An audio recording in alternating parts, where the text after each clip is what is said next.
여러분 안녕하세요. 오늘 밤도 안녕하셨나요? 오늘은 집에서 굴러다니는 정말 옛날 책을 가지고 왔어요. 제목은 내 인생의 리더가 되어 최고로 행복해지는 하버드식 인생 성공법. 이게 언제적 책인지도 모를 만큼 엄청나게 낡았어요. 근데 일단은 뭐라도 읽어드리고 싶어서 이 책을 가지고 왔거든요. 그럼 한번 같이 읽어보도록 하겠습니다.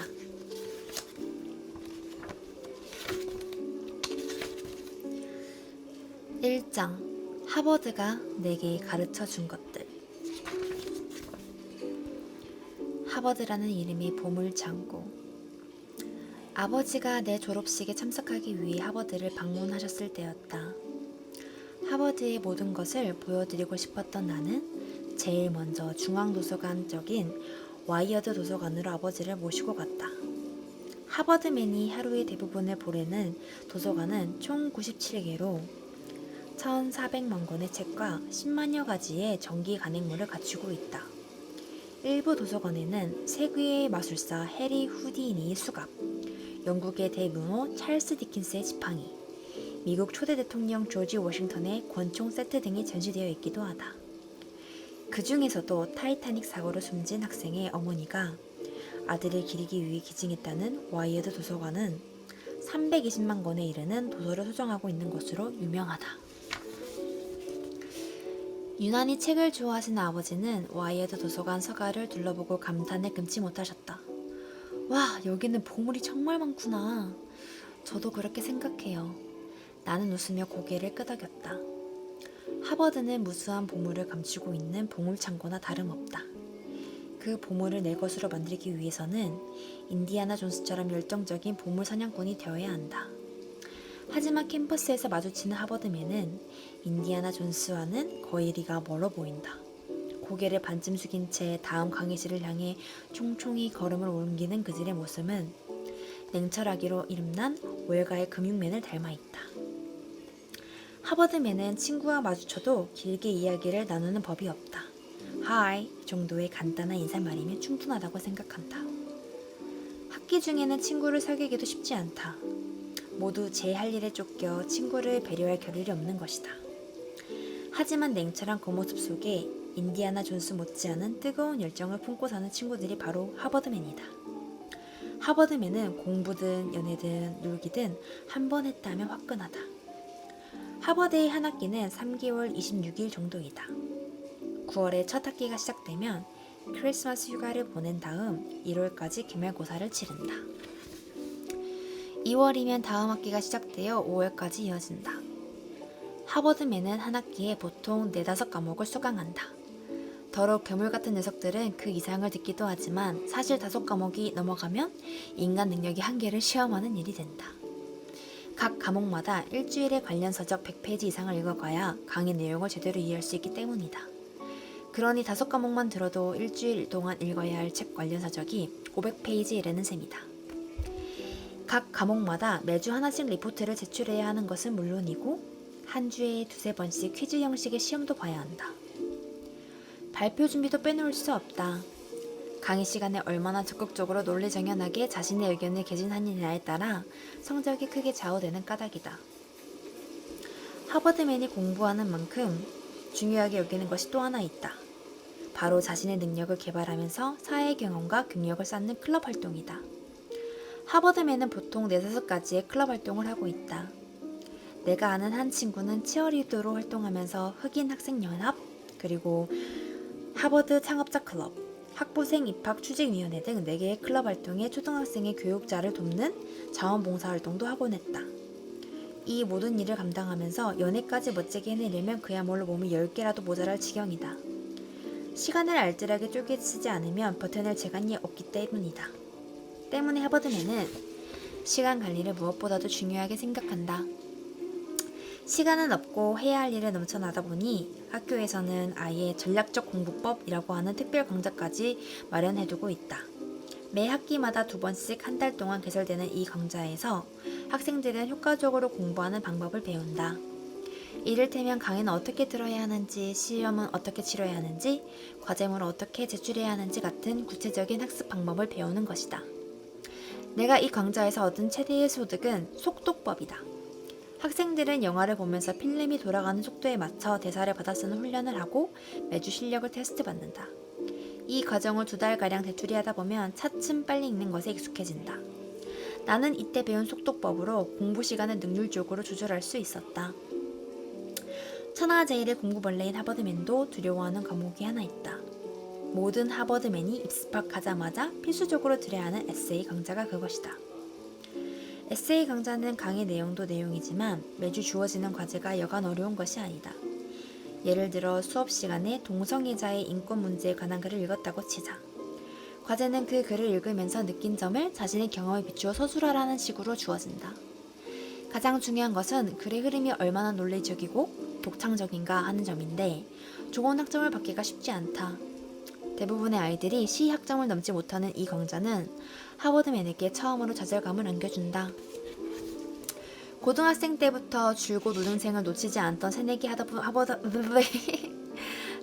하버드맨에게 열심히 하고도 C 학점을 받는다는 것은 대단히 충격적인 경험이 아닐 수 없다. 내가 이것밖에 안 되나? 나보다 뛰어난 녀석들이 얼마나 많단 말인가? 하버드맨은 고민에 빠진다. 이제 하버드에 들어왔으니 모든 자만심을 버려라. 처음부터 다시 실력을 쌓는다는 기분으로 노력하라. 에세이 강좌의 목적은 이렇게 학생을 자극하는 데 있다. 학교 측은 이 강좌를 통해 신입생의 기강을 확실히 잡는 것이고 새내기 하버드맨은 운동화끈을 다시 매는 계기를 갖는 것이다. 첫 학기부터 정신이 번쩍 드는 경험을 한 탓인지 하버드맨 중에 정말 지독한 녀석들이 많다. 고등학교 때는 5장짜리 리포트를 쓰라고 하면 큰 글씨로 5장을 채워내는 것이 보통이었다. 하지만 하버드에서는 6장, 7장 되는 리포트를 깨알같은 글씨로 빽빽히 채워내는 아이들이 대부분이다. 심지어는 남미 유적에 대한 리포트를 쓰기 위해 직접 남미까지 날아가 유적을 답사하고 돌아오는 열성파도 있다. 이런 분위기 속에서 생활하다 보면 없던 경쟁심도 생겨난다. 서로가 서로를 자극함으로써 더 큰 에너지를 창출해내는 소위 윈윈 효과가 일어나는 것이다. 하지만 항상 긴장 속에서 생활하다 보니 스트레스도 만만치 않다. 그래서인지 하버드맨은 매사에 지칠 정도로 열정적이다. 공부도 미친듯이 하지만 노는 것도 광분에 가깝다. 한 번은 주말에 열리는 댄스 파티에 참석한 적이 있다. 파티에 나온 아이들은 하나같이 대담하고 화려하기 이를 데 없는 차림새였다. 아무 생각 없이 검정 바지에 티셔츠를 입고 나간 나는 촌딱이나 다름없었다. 최대한 야하게 꾸민 여학생과 한껏 멋을 부린 남학생들이 밤새 샴페인을 터뜨리며 광란에 춤을 춰댔다. 바로 전날까지 책 속에 파묻혀 지내던 친구들이라는 것이 믿어지지 않을 정도였다.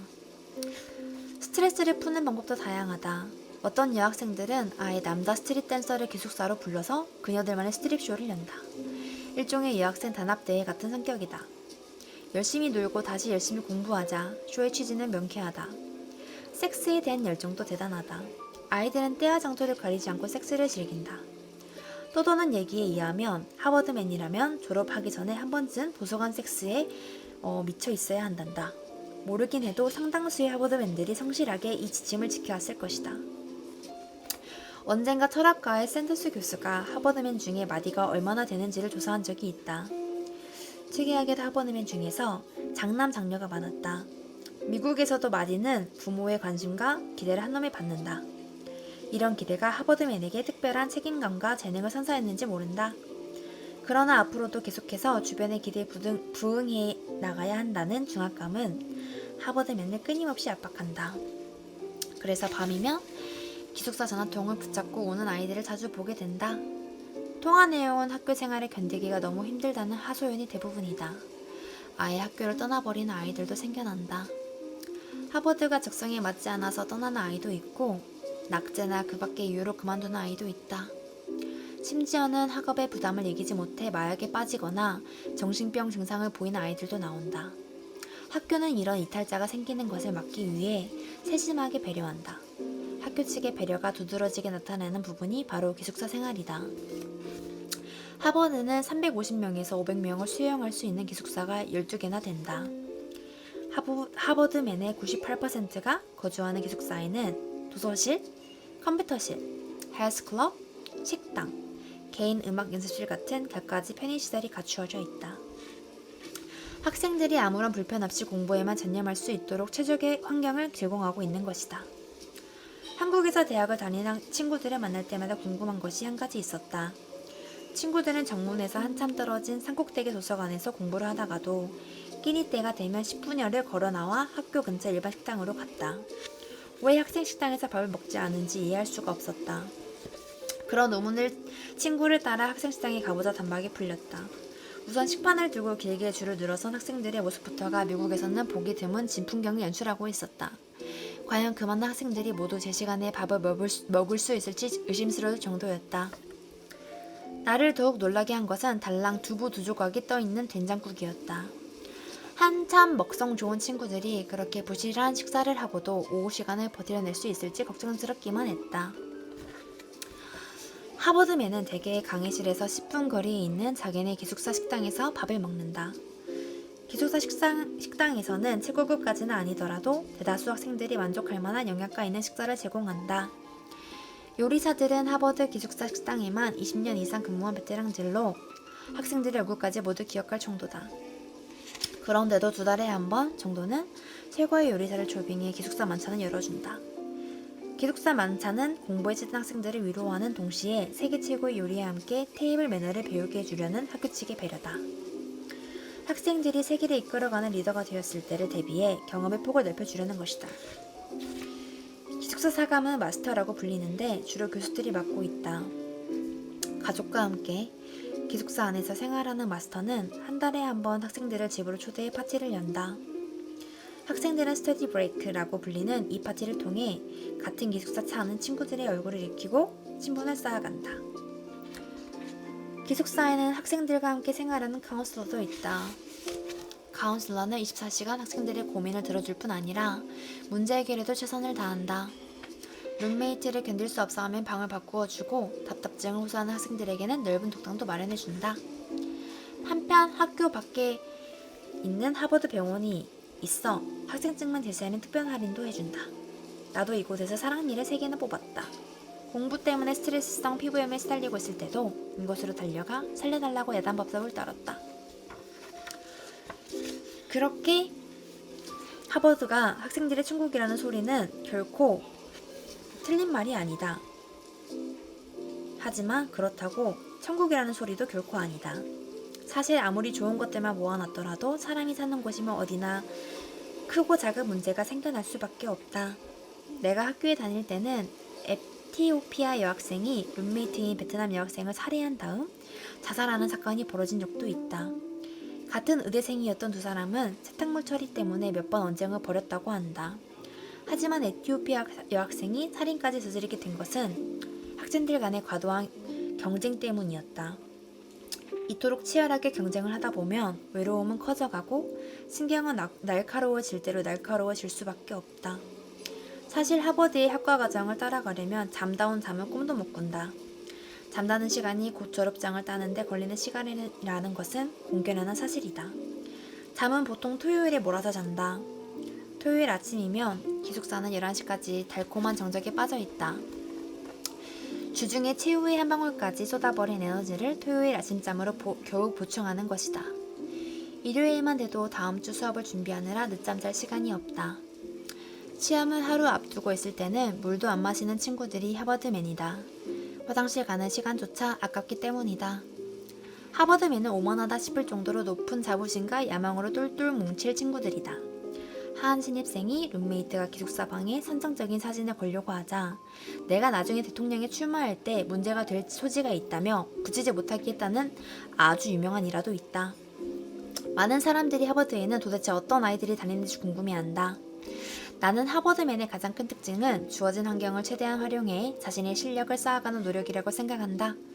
그들은 완성된 사람들이 아니라 완성을 향해 끊임없이 달려가는 과정에 있는 사람들이다. 하버드맨에게 배워야 할 것 또한 그들의 완벽함이 아니라 그 무한한 열정이다. 내가 하버드에서 얻은 최고의 보물은 바로 어떤 상황에서도 최선을 다할 수 있는 열정이었다. 와, 이렇게 해서 일단 첫 번째 챕터를 읽었어요. 와, 15분이네요. 하나 읽고 나니까. 일단 기억에 남는 게 제가 뭐 야한 걸 좋아해서 그러는 건 아니지만 그런 걸 수도 있지만 아무튼 그 섹스에 환장한다는 그 하버드생들의 그 일화가 기억나네요. 모든 학생들이라면 도서관에서 한 번쯤은 해봐야 한다. 이게 지침이다. 뭐 이런 말도 기억에 남고 그리고 화가 나서 그리고 어떤 문제가 있어서 이렇게 살인을 저질렀다는 그런 일도 되게 충격적인데 아무래도 팝콘 브레인이 돼서 그런지 이런 좀 자극적인 구절에 확 이렇게 뜨는 것 같아요. 아무튼 되게 열정적으로 살아가는 이 하버드맨들에 대해서 대략적으로 알아볼 수 있는 시간이었습니다. 다음에는 제가 2챕터 읽어드릴게요. 오늘은 1챕터 읽고 마무리하도록 하겠습니다. 여러분, 안녕히 주무세요.